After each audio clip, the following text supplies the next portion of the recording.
रेवड़ी जो है आम आदमी पार्टी की तरफ से बांटी गई और अब जनता ने ये मान लिया है कि केवल रेवड़ी भर तक ही अरविंद केजरीवाल सीमित रहते हैं और इस वजह से नकार दिया है दिल्ली की जनता ने, क्योंकि जो आंकड़े निकल कर सामने आ रहे हैं उसमें बहुत बड़ा फेरबदल अभी दिखाई नजर आ रहा है। आप देखिए, अब आम आदमी पार्टी जो है लीड लेती हुई नजर आ रही है आंकड़ों में। अभी 27 सीटों पर आगे आम आदमी पार्टी है और बीजेपी जो कि लगातार बहुमत के आंकड़े को छूती हुई 42 पर इस वक्त पहुंच चुकी है। ये शुरुआती रुझान जो सामने आए हैं उसमें अब दोनों का फासला जो है लगातार कम होता हुआ नजर आ रहा है आम आदमी पार्टी और बीजेपी के बीच में। आम आदमी पार्टी ने अब ये दूरी थोड़ी कम करने की कोशिश की है, 27 सीटों पर इस वक्त पहुंच चुकी है, लेकिन बीजेपी अभी भी बहुमत के आंकड़े को पार करते हुए 40 का आंकड़ा क्रॉस कर चुकी है। हालांकि शुरुआती रुझान में जो भी चुनाव आयोग के सामने आ रहे हैं उसमें पूरी तरीके से बीजेपी क्लियर मैंडेट हासिल करती हुई नजर आ रही है, पूर्ण बहुमत की सरकार बनाती हुई नजर आ रही है और ऐसे में बीजेपी में अब जश्न का माहौल भी शुरू हो चुका है। लेकिन दूसरी तरफ आप देखिए, आम आदमी पार्टी की तरफ से तमाम उन आरोपों की बौछार कर दी गई है जिसमें सीधे तौर पर यह कहा जा रहा है कि देखिए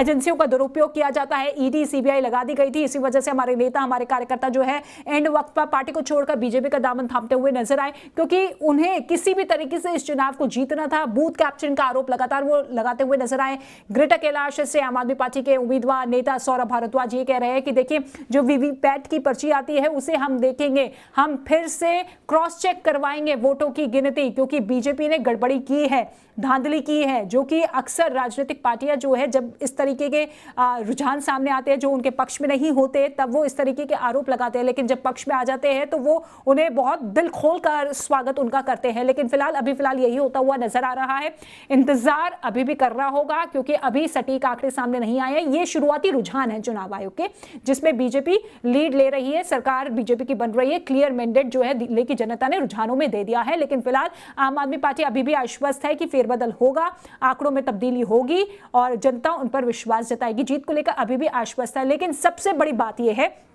कि आम आदमी पार्टी का अगर परफॉर्मेंस डाउन हो रहा है, गिर रहा है, लेकिन साथ ही साथ तमाम दिग्गज नेता, आप देखिए मुख्यमंत्री से लेकर डिप्टी सीएम और तमाम जो विधायक रहे, मौजूदा विधायक जो रहे, वो भी अपनी सीट बचा पाने में बहुत जद्दोजहद कर रहे हैं, मुश्किलों का सामना कर रहे हैं। चाहे अरविंद केजरीवाल की बात कर लीजिए, नई दिल्ली से अरविंद केजरीवाल अभी कई हजार वोटों से पीछे चलते हुए नजर आ रहे हैं, वहां से प्रवेश वर्मा लीड ले रहे हैं। इसके साथ ही कालकाजी विधानसभा सीट जहां से अभी मुख्यमंत्री हैं आतिशी, वहां पर रमेश बिदुड़ी इस वक्त लीड ले रहे हैं, तो वो सीट भी फंसती हुई नजर आ रही है। पटपड़गंज या ओखला में मनीष सिसोदिया की साख दांव पर लगी थी, क्योंकि पटपड़गंज में पिछली बार की जो चुनावी जीत थी वो ना के बराबर थी, लेकिन जीत तो जीत होती है। अवध ओझा को वहां से उतार दिया गया। हालांकि बहुत से लोगों ने यह भी कहा कि देखिए बलि का बकरा बना दिया गया अवध ओझा को पटपड़गंज सीट से, लेकिन वहां वो पिछड़ते हुए नजर आ रहे हैं। और मनीष सिसोदिया ने जिस उम्मीद के साथ उस सीट को छोड़ा था कि जंगपुरा से मैं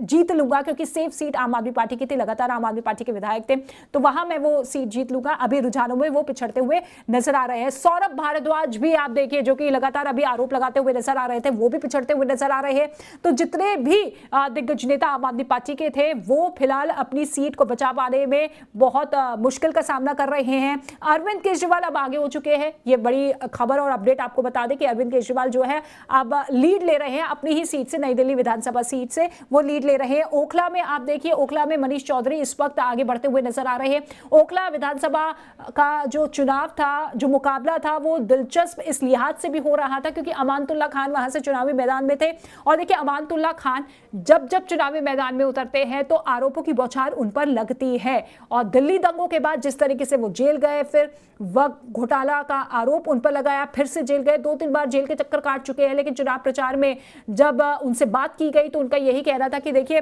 अब मैं मीडिया से दूरी बना रहा हूं, क्योंकि मीडिया कहीं ना कहीं उस बात को पकड़ती है जो मैं कहता नहीं हूं, लेकिन मीडिया उसी बात को दिखाती है जो नेता लोग कहते हैं। हालांकि एंड वक्त पर उन्होंने मीडिया से दूरी बना ली थी जब उनके बेटे का मामला सामने आया था, जब आपने देखा था कि कैसे बाइक पर सवार होकर पुलिस अधिकारी के साथ बदतमीजी उनके बेटे की तरफ से की गई थी, वो मामला भी खूब उछला था। लेकिन फिलहाल अभी मनीष चौधरी जो है वहां से लीड लेते हुए नजर आ रहे हैं। अरीबा खान का कोई जादू नहीं चला, कहा यह जा रहा था कि कांग्रेस पार्टी के दिग्गज नेता की बेटी हैं, तो हो सकता है कि वो जो पॉइंट है वो उनके फेवर में जाता हुआ नजर आए, लेकिन अरीबा खान कहीं कहीं नजर नहीं आ रही हैं ओखला विधानसभा सीट में। इसके साथ ही मुस्तफाबाद में आप देखिए, मुस्तफाबाद में क्योंकि ओखला और मुस्तफाबाद ये दोनों ही मुस्लिम बाहुल्य इलाके हैं, और कहा यह जाता है कि यहां से अगर ओवैसी ने एंट्री की है, क्योंकि शफाउर रहमान को यहाँ से उतारा है मुस्तफाबाद से, और ओखला से ताहिर हुसैन को उतारा है, ताहिर हुसैन को मुस्तफाबाद से और शफाउर रहमान को ओखला से उतारा है। तो ऐसे में ओवैसी ने जिन जिन उम्मीदवारों को इन सीटों पर उतारा है उनकी वजह से वोट में बंटवारा होगा, क्योंकि कंफ्यूजन कहीं ना कहीं लोगों की, जनता के बीच में लोगों के सामने रख दी गई है कि कांग्रेस पार्टी भी है, आम आदमी पार्टी भी है और ओवैसी भी है, और तीनों ही पार्टी का वोट बैंक का जो आधार है वो मुस्लिम वोट बैंक भी है। हालांकि एक समय था जब मुस्लिम मतदाता जो है भारतीय जनता पार्टी से परहेज करता था, लेकिन अभी आपने देखा कि मौलाना रशीदी ने किस तरीके से मीडिया के सामने अपने उंगली के निशान को दिखाया कि देखिए मैंने वोट किया है, और ये वोट इसलिए खास था क्योंकि पहली बार मैंने अपनी जिंदगी में भारतीय जनता पार्टी के पक्ष में वोट दिया है। ये वो बात कहते हुए नजर आए क्योंकि उन्हें एक संदेश देना था कि बीजेपी देखिए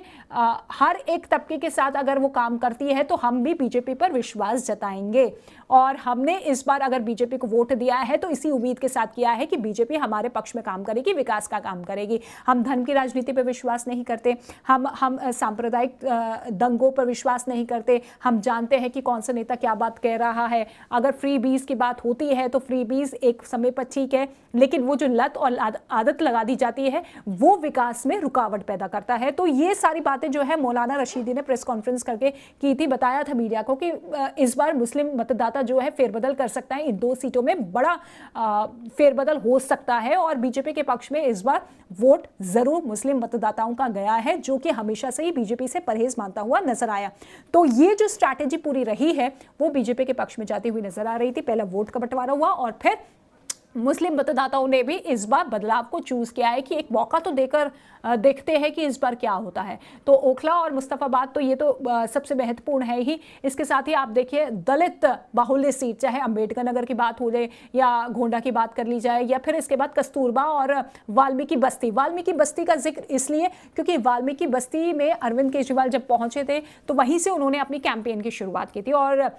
2013 में जब अपनी पार्टी को लॉन्च किया था तो झाड़ू लगाकर, उसी बस्ती में झाड़ू लगाकर उन्होंने अपनी पार्टी के चुनाव चिन्ह की घोषणा की थी, और वहीं से फिर पार्टी का कारवा, शानदार प्रदर्शन का जो कारवा है वो लगातार 2025 तक होता हुआ नजर आया। लेकिन अब फिलहाल इस चुनाव में आम आदमी पार्टी की नैया डूबती हुई नजर आ रही है शुरुआती रुझानों में। आंकड़ों का अभी भी इंतजार करना होगा, लेकिन रुझान में ये बात साफ है कि आम आदमी पार्टी की जो सरकार है वो बचती हुई नजर नहीं आ रही है। सत्ता विरोधी लहर थी जिसका खामियाजा आम आदमी पार्टी को इस बार के चुनाव में झेलना पड़ा है। हाँ, दलितों की हम बात कर रहे थे क्योंकि